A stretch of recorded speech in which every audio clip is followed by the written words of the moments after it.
Ren was a popular mukbang creator in LA, known for her sharp wit and her weirdly specific way of describing food textures. Since she had been blind from birth, she experienced the world through sound and touch. Her best friend, Claire, acted as her producer and was basically her eyes. The two had been a package deal since childhood. Claire's mother had been a teacher at the school for the blind where Ren studied, and they had been inseparable ever since.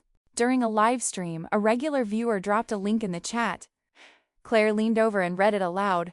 "Ren, you have to check out this new gamer, Leo.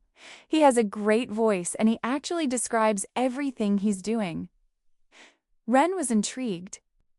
"I've been looking for something new to watch," she told her audience. "But honestly, most creators aren't blind-friendly. They just say, 'Look at this,' and I have no idea what's going on."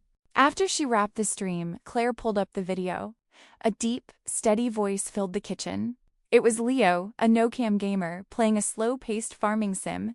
Instead of just shouting at the screen, he narrated the small things, the crunch of the gravel under his character's feet, and the specific shade of purple in the digital sunset. Ren was hooked immediately. "His voice sounds like a warm drink," she said, leaning closer to the speakers. She had Claire type out a comment for her. "I'm blind, so I usually skip gaming videos, but I can actually see what you're doing because of how you describe things. Your voice is really relaxing. Keep going, even if you're kind of a disaster at the actual game. Heart." Over the next few weeks, their interaction moved quickly from a single comment to a daily routine. It started when Leo replied to her comment, thanking her for the kind words and admitting he was glad the descriptions actually helped someone. Ren remained so impressed by his videos that she gave his channel a shout-out in her next mukbang video.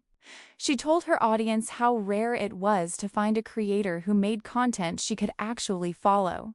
That same night, Leo reached out in her DM to thank her for the massive influx of new viewers.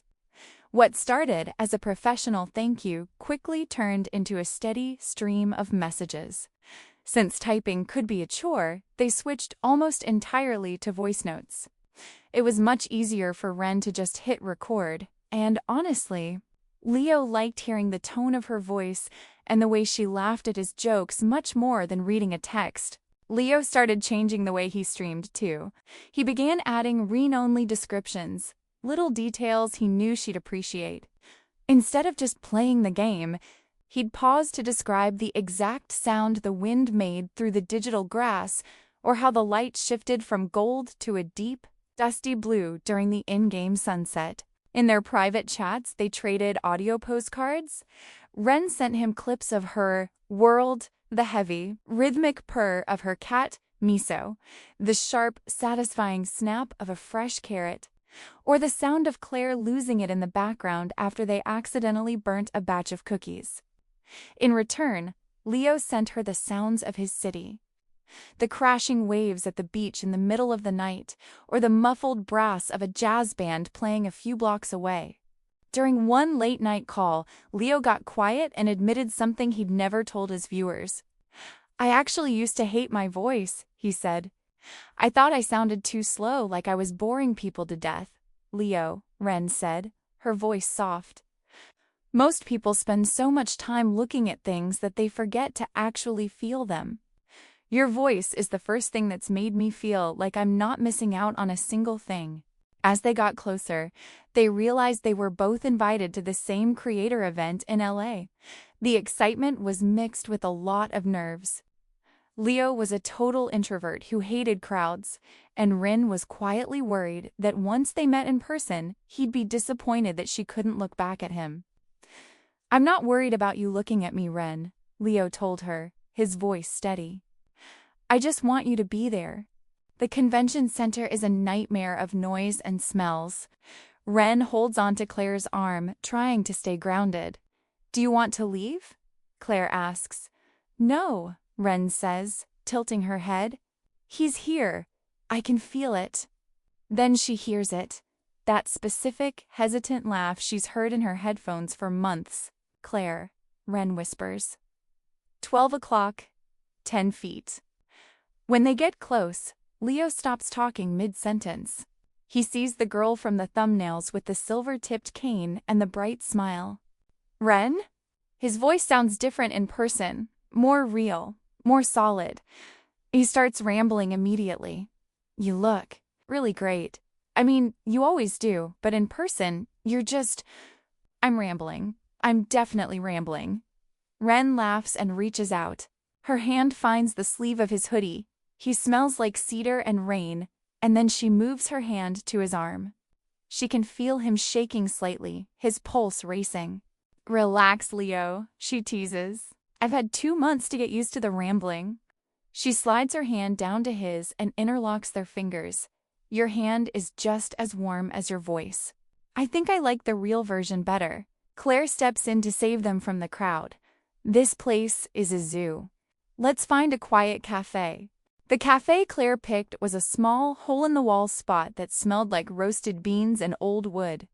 It was a massive relief after the noise of the convention.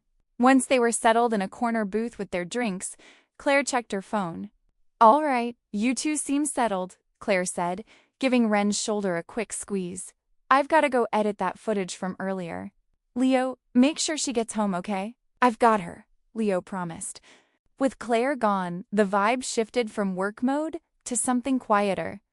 For the first time, there was no microphone or audience between them. They spent 2 hours just talking about the weird energy of the convention, their favorite snacks, and the reality of being creators. It wasn't a date, just 2 friends finally catching up in the real world. When Leo dropped her off at her door later that evening, it felt like the natural end to a long, good day. Over the next month, hanging out became their default setting. Leo started coming over almost daily. He'd help Ren organize her kitchen, making sure the spices were in the right order, while she gave him tips on how to handle the sudden spike in his follower count. They eventually decided to do a real-life collab. It was a video for Ren's channel, a voiceover mukbang. For the first time, Ren was on camera enjoying a massive spread of Thai food, but instead of her usual commentary, the audio was all Leo. He sat behind the camera, narrating her movements with his trademark detail. She's going for the spring rolls now, he'd say into the mic, his voice calm and steady. You can hear that light, flaky crunch. It sounds like stepping on dry leaves in October. The fans went wild for it. They loved the chemistry, but for Ren and Leo, the best part wasn't the views. It was the hours spent off camera afterward, eating the leftovers and laughing about the bloopers. They went on sensory trips together, walking through botanical gardens to catch the scent of jasmine or sitting by the ocean just to hear the tide hit the pier. The more time they spent together, the more the digital part of their friendship faded into the background. By the time they ended up back on her balcony a few weeks later, they had spent so much time together that Leo knew the layout of her apartment as well as he knew his own. A few weeks later, they were hanging out on Ren's balcony, the evening air finally cooling down. The 101 highway was a constant hum in the distance, a sound Ren usually found grounding. But tonight, the energy between them felt charged. Leo was leaning against the railing, doing what he always did, painting the world for her. The traffic is thick tonight, he said softly. The taillights are like a long, glowing river of red embers stretching all the way to the horizon. It's quiet up here, though.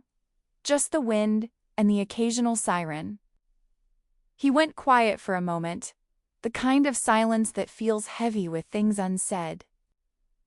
Ren could hear the slight shift of his weight, the sound of his cotton hoodie brushing against his arms. Ren? He started, his voice a little rougher than usual. I used to think that being a voice was enough, that as long as I could describe things well, I was doing my job. But lately, when I'm looking at the sunset or a movie, or even just a bowl of fruit, I'm not thinking about how to describe it to an audience. I'm just thinking about how much I want you to be there with me. He took a shaky breath. I think I'm hopelessly in love with you. Ren didn't answer right away. She tilted her head, listening. In the sudden stillness of the balcony, she could hear the frantic, uneven thrum of his heart. It was a fast, rhythmic drumming that told her more than his words ever could. She felt a surge of heat in her own chest, a mix of relief and a certainty she'd felt growing for weeks. She reached out, her fingers grazing his shoulder before sliding up to his neck. Her palm settled against his cheek. His skin was warm, and she could feel the slight friction of his stubble. Gently, she moved his face, guided by the sound of his shallow breathing, until she could feel the heat of his breath directly against her lips. "Leo," she whispered, her thumb tracing the line of his jaw. "Stop talking for a second." She leaned in, closing the small gap between them. When her lips finally met his, the world around them, the highway, the wind, the distant city noise, seemed to mute into the background. It wasn't like a movie. It was better. It tasted like the tea they'd shared earlier, and felt like the steady, solid warmth she'd come to rely on. It was a quiet, certain moment that finally made everything feel like it was exactly where it was supposed to be. When Leo eventually moved in, the transition wasn't about big, dramatic changes. It was about 1,000 tiny adjustments that turned Ren's apartment into a shared sanctuary. Leo learned early on that for Ren, a place for everything wasn't just a preference, it was a necessity for her independence. He became the most organized version of himself. He never left a stray sneaker in the hallway or a kitchen chair pulled out an inch too far. He even spent a weekend labeling his entire gaming setup with a braille labeler so Ren could navigate his desk if she needed to. One of the biggest changes was his habit of vocalizing his presence. He learned to announce himself whenever he entered a room with a soft, "Hey, I'm here," or just heading to the kitchen, ensuring Ren was never startled by a sudden movement in the quiet apartment. They settled into a rhythm that worked for both of them. In the mornings, Leo would describe the morning light hitting the steam from her coffee. And in the evenings, Ren would help him edit his scripts, her sharp ear catching every unnecessary word or awkward pause. They eventually filmed a final update for their followers, titled "Our New Normal." They sat together on the floor of their living room, the familiar space behind them feeling warmer than it ever had on camera.